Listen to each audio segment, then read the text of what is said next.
This is something we've been focused on digital currencies for, a couple decades. This is something we've been focused on digital currencies for, a couple decades. Things like Bitcoin and Ether are commodities, and so they would be regulated by the CFTC. A lot of other things would be considered equities to be regulated by the SEC.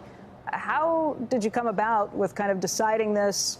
How much squabbling is there? Because there has been some interregulatory kind of dispute about who should be able to regulate this between the CFTC and the SEC.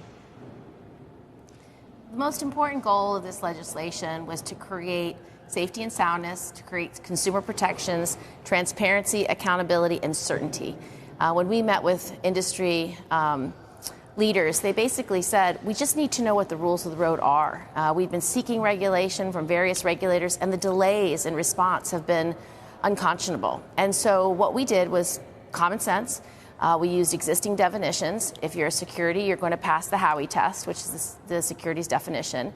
And for CFTC, we already had the futures market, so we added the spot market for cryptocurrencies. And we look at each digital asset's purpose. And based on the purpose, we've aligned the regulatory framework around that purpose. Already, though, there's squabbling that's continued, that's going back and forth. People saying, look, how can you regulate a decentralized effort to begin with?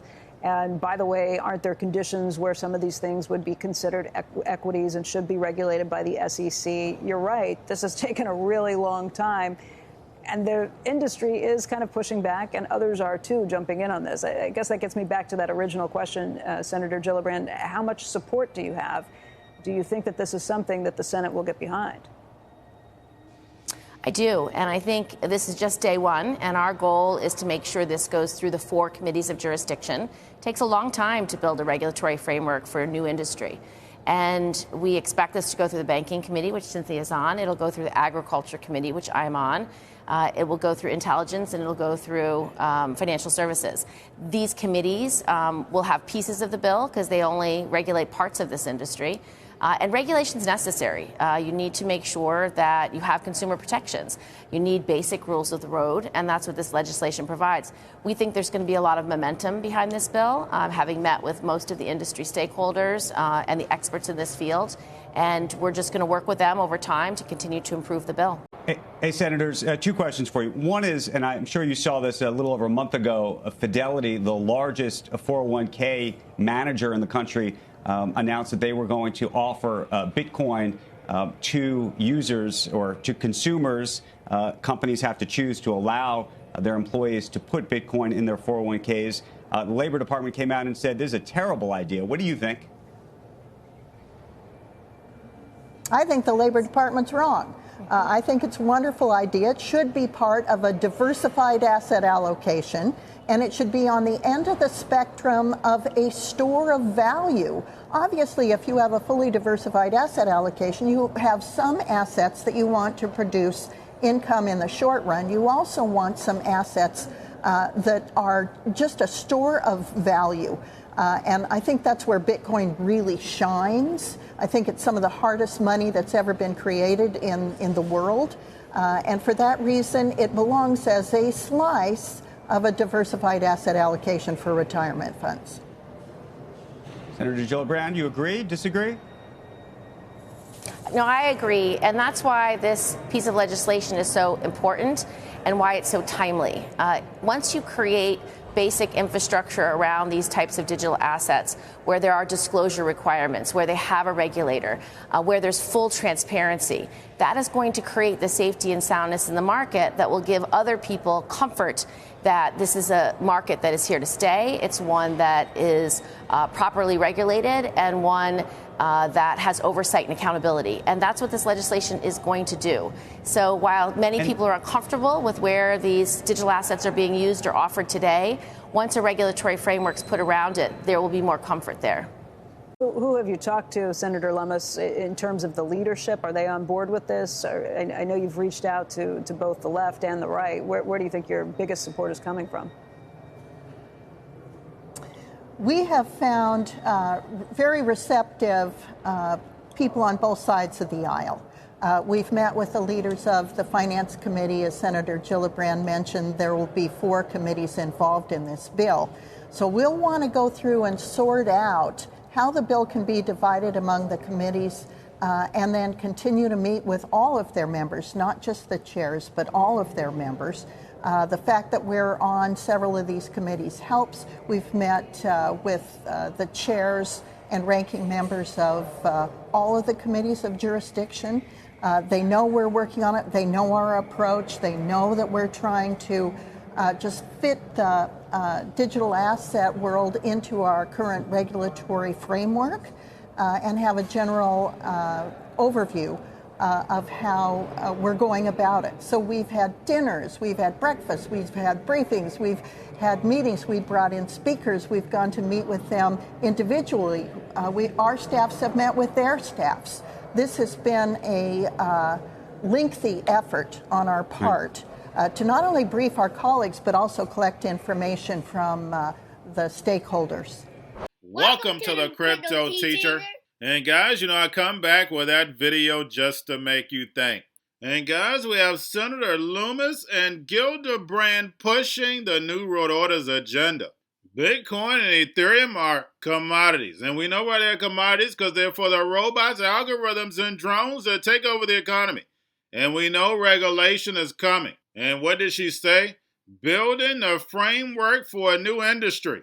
Where she should have said, the fourth industrial revolution. And we know stable coins are the foundation because they're nothing but digital dollars. They keep the central banks in control. And if you have 401k, should you invest in Bitcoin? I'm not your financial advice, not financial advice. Please do your own research. If it's a store of value, I'm going to store it myself. Same way as gold. If it is the gold, I'm going to store it myself. I'm not going to allow anyone to store it for me. That's what your hard wallet is for. And then, guys, I tell you about the robots, algorithms, and drones. Automation is definitely coming. It's just working behind the curtain. We have Uber and Waymo self-driving trucks on their way. So these big rigs you're going to see driving down the street with no one in it. The same way how they're going to do with regular cars. And I told you this summer, get in the lab. Guys, we're going to have mass layoffs all through this economy, the global economy, not just in the U.S. And they have planned this to perfection. But we know we're waiting on that main event, that big distraction, and we know we hear those drums are beating. The fall of the United States dollar and America to Babylon, and the rise of China, the dragon with that digital yuan, backed by that digital SDR. On blockchain, giving the NWO the all-seeing eye. And remember, the Crypto Teacher told you, because he knows when it comes to the New World Order, it's all planned out. You have a wonderful day. One more thing before we go, and that's Uber and Waymo teaming up on autonomous trucking. Our Phil LeBeau sat down with both companies and has some exclusive details. I've already read this morning, Phil, this could be a game changer. It could be, Carl, and it's just beginning. It's worth billions of miles. They're not saying exactly how much, but here's the agreement between Waymo, the Alphabet subsidiary, and Uber Freight. They will be teaming up with first runs between Dallas and Houston. Yes, there will be a safety driver, at least initially, but as they expand in the southwestern U.S., they expect that driver to eventually come out of the cab, with the goal being nationwide expansion of autonomous shipping.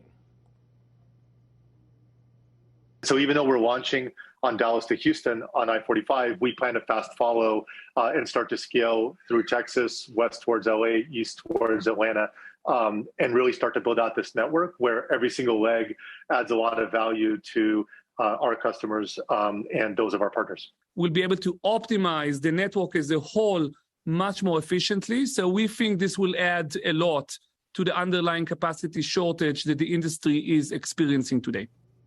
As you take a look at shares of Uber, we pointed out that this is an agreement worth billions of miles. Exactly how many we don't know, but also as you take a look at shares of Google or Alphabet, the parent of Waymo, keep in mind that Waymo is moving very quickly, developing level 4 autonomous vehicle technology. Guys, they believe that the shipping brokerage market underutilized and could be much more efficiently utilized if there's autonomous shipping that's part of the opportunities for shipping goods.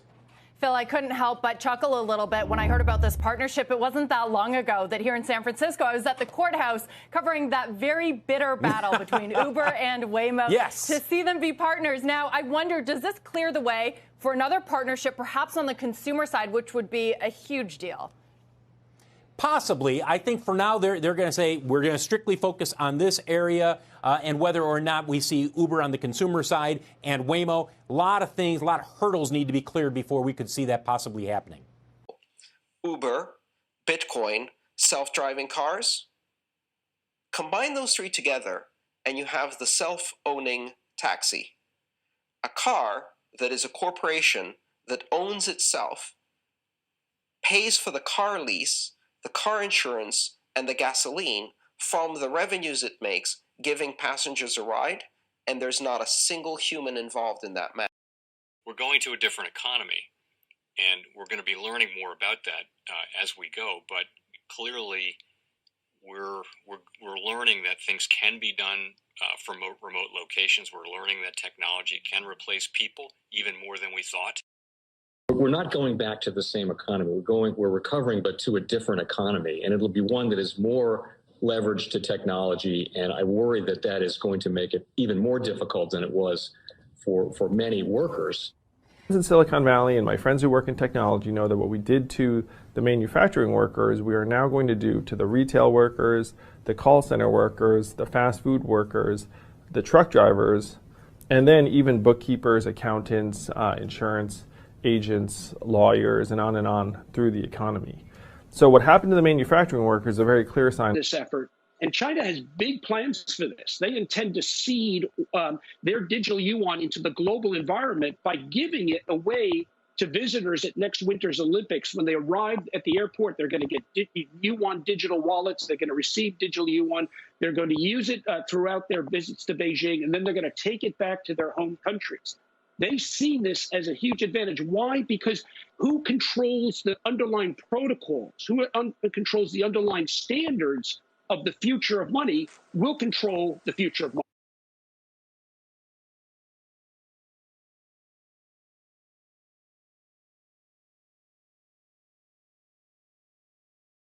Most powerful person in the world is the storyteller.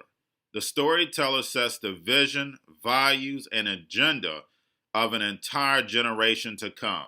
Steve Jobs. And guys, you know I truly believe in this. When you look at the New World Order, they're the storytellers. And that's the reason why I wrote my New World Order book. But guys, now it's time to change the current generation. And I wrote 3 kids' books. You know I love the Trinity because I understand the power that's in it. So I have 3 books. We have an opportunity to change the generation, to educate, not just me, but I want to show you that I take action on a daily basis. And I want you to take action on a daily basis. Whether it's your job, whether it's in your community, we have an opportunity right now to educate the masses. I posted this on my Twitter account. Please share, but this is a short clip of the 3 books. There's going to be a clothing line and action figures. Please get these books for your kids, nephews, cousins, friends, so therefore we can start the re-education now. Because as we see, the 4th Industrial Revolution foundation is definitely here. Robots, algorithms, drones, taking humanity out the picture. We have to re-educate. But let's get into the video. Part 1. King Joshua and Grandma Tam save the village. Part 2. King Joshua and Grandma Tam save New York from COVID-33. Part 3. King Joshua and Grandma Tam goes to China. It's mandatory to get part 1, part 2, and part 3 of this series. It's time to re-educate Generation Z.